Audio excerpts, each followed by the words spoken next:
stuck between two pipes. Well, guess I'll keep on gaming for the rest of my life. You know, I think it's time we get with the times. I mean, Game Boy games are so outdated. I mean, who cares about some 30-year-old games at this point? We need an upgrade. We need to modernize. And what's more modern than virtual reality? That's right, I got myself a state-of-the-art VR headset. And with this bad boy, I can play all those quality VR games such as... Oh well, at least it's good for porn, I guess, so let's check it out. Hold up, why is everything red? And where's the sexy women at? All I've got is Wario in a plane giving me a thumbs up. I mean, I appreciate it, Wario, don't get me wrong, but this isn't exactly what I had in mind. Yeah, well, maybe I just need to beat the game first, and then I'll see some sexy women. I mean, that must be it. I just don't see any flaw in that logic, so let's do this. And the game starts with Wario having an old snooze. Looking pretty peaceful, actually. But then, this beaver fella just swims up and spits on his face. Like, bro, I know some people are into that shit, but you've got to ask first, you know? I mean, Wario don't know what the heck's going on. But then, he sees these guys carrying some money, and of course, he follows them into this little cave. And suddenly, the floor gives way, and we fall down, and... Hold up a minute, this is basically the same storyline as Wario Land 4. They thought no one would notice the cheeky bastards. But seriously, as soon as the first scene of this game, it's pretty obvious why the Virtual Boy flopped. I mean, here's the official artwork of this scene, and here it is in the game. Artwork, game. Artwork, game.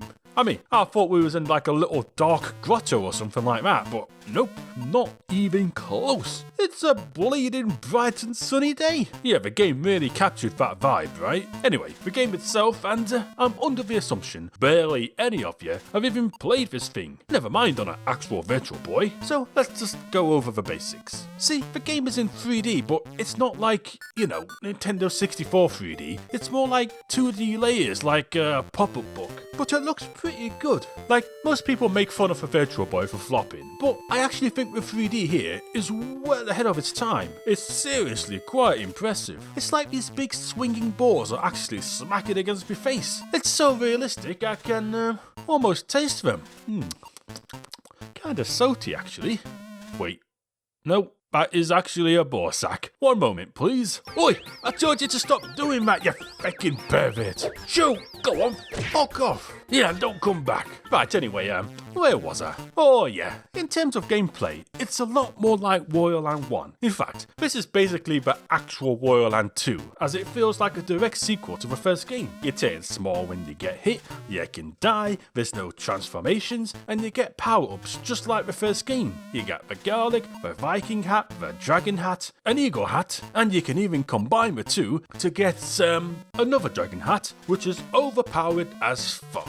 And heck, without the Viking helmet, you can't even ground bound. You just sort of belly flop like some kind of washed up fish. It's not Wario's finest moment. But yeah, it's a much more traditional platformer than later Wario games. You just gotta find the key and get to the end of the level. And after completing a level, you go up this elevator to the next floor, and that's basically it. The main gimmick really is you can jump into the background and the foreground with this cool 3D effect. I mean, you've probably seen this in a ton of games since, but I'm pretty sure this game did it first. Each level also has a secret treasure to find, which can be pretty tricky, and by that I mean all but two of them are incredibly easy to find. But those two, oh boy. And the 3D effect in these treasure rooms is bleeding amazing, I mean trust me. Just squint your eyes and use your imagination or something, I don't know. Oh, and after completing a level, you can play 2 mini-games. Again, just like Wario Land 1. First up, a chance to gamble all your hard-earned coins. Except I swear the odds are rigged against me. Either the game's cheating, or I'm cursed with luck so bad it's practically a superpower. Like, it's a 50-50 chance. How have I lost like 10 times in a row? I mean, what the fuck? And the other game lets you spend coins to earn extra lives, but I never really bothered with these because I don't think you're going to be dying much on this game. it's pretty easy. Anyway, now we're onto a water level, because, you know, everyone loves water levels, right? And hold up, those enemies are the same ones in Wario Land 4. You know, it's kind of interesting seeing how this game influenced future Wario games. But outside of that, there's just not much to say. It's just your run-of-the-mill water level. I mean, it looks all the same as all the other levels, to be honest, so, what can you do? Well, I'll tell you what you can do. Check out today's sponsor. And you don't want to skip this one. It's Penny's Big Breakaway, developed by Evening Star, the geniuses behind Sonic Mania. And I'm being serious when I say this. They've done it again. If you've been craving a 3D platformer, this definitely scratches that itch. I mean, like all good games, it's easy to play, but hard to master. At the start, I was sort of just chilling, you know, but an hour or so, I was swinging through these levels like some kind of pro. #1 player in the world. Take that, game journalist. The game gives you so much freedom in how you want to play, but it never feels overwhelming. Heck, there's even 2 control schemes with different levels of mastery, so you can sort of build yourself up when you feel ready. I know this is a sponsored segment, but I'm being real with you. This is one of the best 3D platformers I've played in a long time. I mean, it's seriously good stuff. And the game is huge too. There's 11 different worlds, jam-packed with content, and there's so much to do in each level. You got little challenges, items to collect, secrets to find, high scores to beat. Heck, there's even super difficult levels to unlock. Like, I had no idea the game was going to be this big, but it's beefy. You're definitely going to get your money's worth with this game, so don't be sleeping on this game now. It's seriously top tier stuff. And it's out now on Nintendo Switch, PS5, Xbox and PC for the following prices. So check out my link in the description below and get playing. But alas, back to Wario. And we're on to the first boss. And it's a box with spikes that dies in 2 hits and... nah, there's no way that was the first boss. There's gotta be more. Alright, never mind. It was just a mini boss. The door then opens and now we're on to the real boss. And this is a cool arena, I'm not gonna lie. And the boss is pretty tricky too, actually. He flings this ball at you like a madman, and then it jumps to the foreground. You've got this little tiny window of opportunity to jump, dodge the spike, and land on his head. Bro, for a first boss, this is pretty tough. I like it. So, we beat him, it rains coins, and we get a key. And just like that, we're on to World 2. Well, I say World 2, but the game doesn't really have worlds. It's just a continuous set of 10 levels and 4 bosses, which is really bleeding short when you think about it. I mean, imagine buying an expensive-ass Virtual Boy, and the first game you play only has 10 levels. I mean, regardless of how good the game is or not, I think I feel a little bit ripped off. Anyway, we find ourselves in these woods, despite being underground. Like, man, how far down did we fall that there's an entire goddamn forest here? It's not like Wario Land 4 where we're just jumping in paintings or something. We're just in a cave. I mean, I'll just fit in here. These enemies are getting a little bit nasty too, to be honest. I mean, we're throwing these spiky bombs and spears at you now. Oi, you cheeky Furby looking git. Stop it. Luckily, the overpowered dragon hat makes short work of them, and pretty much everything else in this game, to be honest. But it's around here that the levels become a lot more open. In fact, they ain't linear at all, really. You got alternative paths, secrets, and a lot of verticality. The game really starts to hit its stride around here, and in a lot of ways, it's starting to remind me more of the later Wario Land games, in the sense exploration is becoming a bigger focus. And this level probably has the hardest treasure to find, I'm not gonna lie. It took me ages to find this. In fact, it's the hardest one to find in the entire game. See, there's this awkward to reach spot here. I mean, there's nothing particularly special about it, but turns out you can break the wall. There ain't no visual clue, there ain't nothing. You'll probably exhaust every possibility till you find it. So it's hard to find, but I wouldn't say in a good way. It's just like, it's a little bullshit, to be honest. Next level then, and I'm not really sure what the theme even is, because everything always looks dark and red all the bleeding time, but it's like a cave with a bunch of water, I think. Maybe, I don't know. And look, those bats remind me of the ones in Wario Land 2. It's all connected. So, turns out Wario can climb up waterfalls now, too. Like, man, how is he doing that? Pure determination fueled by the desire to get rich, I think. Wario never ceases to amaze me. But something I'm noticing about this game is, it's quite atmospheric at times. Like there's some parts with just no music at all. It's just sound effects and it kind of makes it feel more natural. I actually really like it. I'm not sure how to put it into words, but when the music stops, It feels like you're on an actual adventure instead of a beepy boopy video game, if that makes sense. It feels more real, like you can sort of just soak in the atmosphere. It's kind of peaceful, actually. Anyway, next stage, and we're in a desert. First a whole ass forest, and now a bleeding desert. I mean, what even is this place, actually? Who built these elevators? Why is there a beaver watching TV? Did he build it? What's he watching on TV?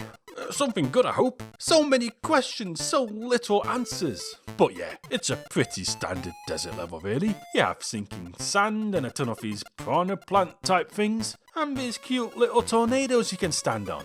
Don't ask me how you can stand on top of a tornado. You just can. They remind me of those ones from Mario Galaxy, actually. I know it's just a tornado with eyes, but look at them, I mean, come on, it's so similar. Anyways, on to the second boss, and it's this guy again. Well, just kidding, but we do fight it again. He has missiles now, but still really easy.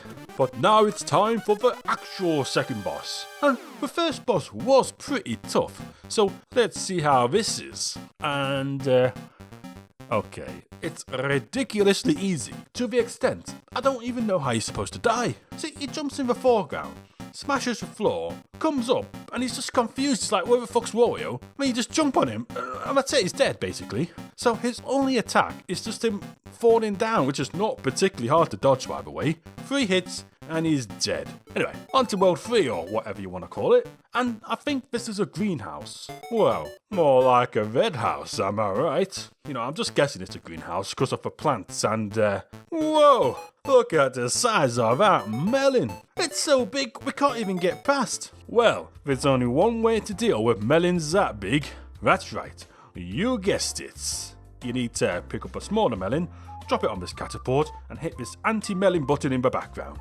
I mean, everyone has an anti-watermelon button, right? I never leave home without one. You just never know when they're gonna strike next. I'm onto you, watermelon! We'll then make it to this spooky looking house, and again, the 3D effect looks super cool here. But, well, I think it's a haunted house, but there's no ghost, it's just a lot of clocks and evil watermelon heads of doom. I knew this was gonna happen. Shit, where did I put my anti-watermelon button? I can't see shit. Oh, fucking hell, man. That cost me 500 quid. Hold up a minute. Those ugly birds that come out of these clocks, and when they lay eggs, which turn into explosive birds, they bleeding used that in Wario Land 4 again, didn't they? They thought no one would bleeding notice. I mean, tell me that's a coincidence. That dares you. You also have to fight this mini-boss a few times here, this big old smiley face. What the hell is he smiling at? It doesn't put up much of a fight though, but it is oddly terrifying, I'll give it that. Now, if this is the first time playing the game, there's a good chance you'll be stuck on this level for ages. With the reason being, the bleeding key. Where the heck is it? You'll look everywhere. You start to overthink things. Maybe the mask in the background's a clue, or maybe I have to do something with these watermelon heads, or beat all these mini-bosses. But nope, turns out you just need to stand here for a while, and the key comes out of this one clock specifically. I'm not sure what causes it to open, but it just does after a while, so, you know, just stand around for a bit. So, yeah, I just saved you a lot of trouble if you ever do play this game. Oh man, these levels are really getting huge now. They're like little Metroidvanias or something. But that's not a bad thing considering there's only like 10 levels. I mean, we're only an hour in and we're near the end of the game already. The game's shorter than Gen Z's attention span, for fuck's sake. Next level then, and we're in a, I don't know, let's just say a furnace. I mean, help me out here, come on, throw me a bone. Has these cool flipping platforms though, that either drop you into the fire or flip you into the background. And the platforming is pretty precise, but I mean, with the dragon or the eagle hat, you can sort of just fly over everything anyway, presuming you don't get hit like an idiot. Yeah, it's me, I'm the idiot. This level has the other treasure, which is actually hard to find by the way. I mean, it's nothing crazy, but you've got to get flipped into the background and break this wall. which you can't do if you're small Wario, so it's easy to miss. It took me a bit of finding this one. Anyway, we're fighting that bleeding blockhead again, now with a new fire attack, and we're onto the third boss. And, I mean, it's harder than the second boss, but it's still really easy compared to the first. Like, it's not even a case of me just getting better at the game. The first boss is just deadass the hardest boss in the game. So this one, you've just got to dodge his bullets, jump on him, and then hit him again before he hides back into the teapot. I'm not even sure if his bullets even hurt you, because, I mean, I got hit here, didn't do shit all, so I don't know really. Seems pretty easy. Like, yes, he is a bit of a bastard to actually hit, but it's just more annoying than anything. You're probably not gonna die. And now, we're on to the final level. Yep, we're in the home stretch now. And if you've been playing this game on an emulator, you're really gonna fucking struggle here because, I mean, look at it. It's a complete clusterfuck of platforms and different layers. I mean, you can't tell what the heck is going on. We went all out here in regards to the 3D effect, but in 2D, dear God, it's rough. I mean, it's a great final level though. They went all out. I mean, it's huge. There's tons of paths. And even just finding the end of the level requires a ton of exploration. And the music's pretty intense too. It's good stuff, good stuff. But alas, it's time for the final boss. And I wonder what it could be. This fucking square head again. Please, I thought I told you to stay dead. Okay, sorry about that. Now it's time for the final boss. And, cool looking arena. Cool build up too. Here we go. Oh, it's an ugly head. My man, he's outnosed Wario in every considerable way. Heck, he's even given Waluigi a run for his money here. That is what you call a slong. But wait a minute, is this another floating hand boss? Jesus, Nintendo really do love those things, don't they? You know, I think it's definitely time I make a top 10 floating hand boss video. I mean, for real, fuck it, I'm gonna do it. But the boss itself is great, and it's a real challenge too. It's even more difficult than the first boss. I know, I'm shocked too. See, you've got to jump into the background and then line it up so you hit his nose. And the timing is really precise, and his attacks are hard to dodge. And if you do miss, you risk bouncing right back into another attack. One mistake can really screw everything up.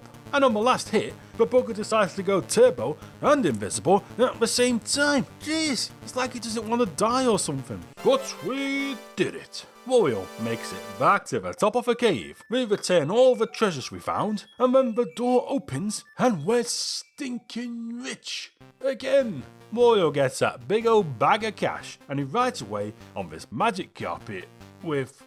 I knew it! I told you there was gonna be a sexy lady! Yeah boy! Wario has really good taste in women, goddamn. Good on you, lad, good on you. You know, there's actually a ton of different endings depending on how many coins and treasures you get, mixed in with how fast you beat the game. So there is some replay value in trying to get them all, but this is the best one, and it's the only one I care about, because it has tits in it. And that's all I really care about deep down. I mean, let's be honest. I only play this game because I heard it had tits in it. I'm just being honest with you. But that's not all, because the game also has a hard mode. Oh, look at that. It's basically the same, but there's a ton of spikes everywhere. And the bosses are cranked up to 11. Seriously, the first boss is fucking nearly impossible. How the fuck are you supposed to dodge this attack? I died here more than the rest of the game combined so far. The only way I could do it is by standing in the specific spot here, and it just couldn't hit me. But other than that, it's like bleeding impossible. So yeah, I ain't gonna cover hard mode, but it is worth checking out on an actual Virtual Boy. Because in 2D, this mode is a bit of a nightmare.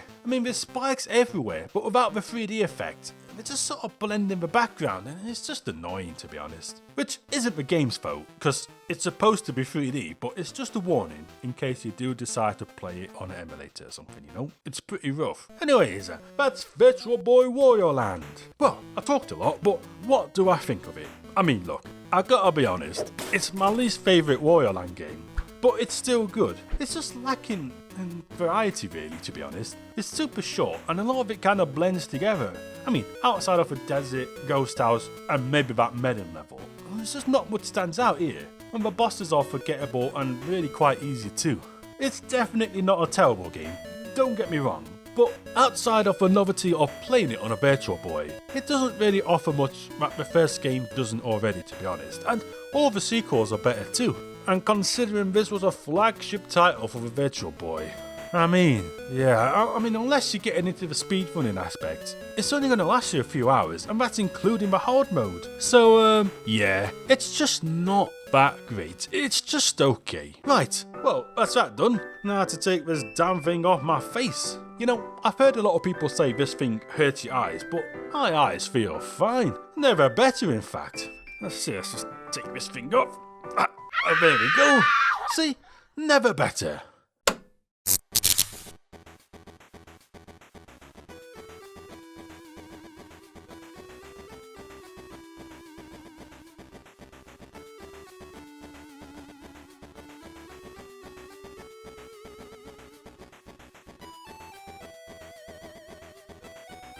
And the Goomba of the week is Travis Kirby Bowser Karate the Star Wario Bracket Spill Cypher. Well, congratulations on having the longest bleeding username known to mankind. Maybe you could fit Sonic in there too, you know. Mega Man maybe. Just, come on. There's space for a few more. Just put him in there. Come on now.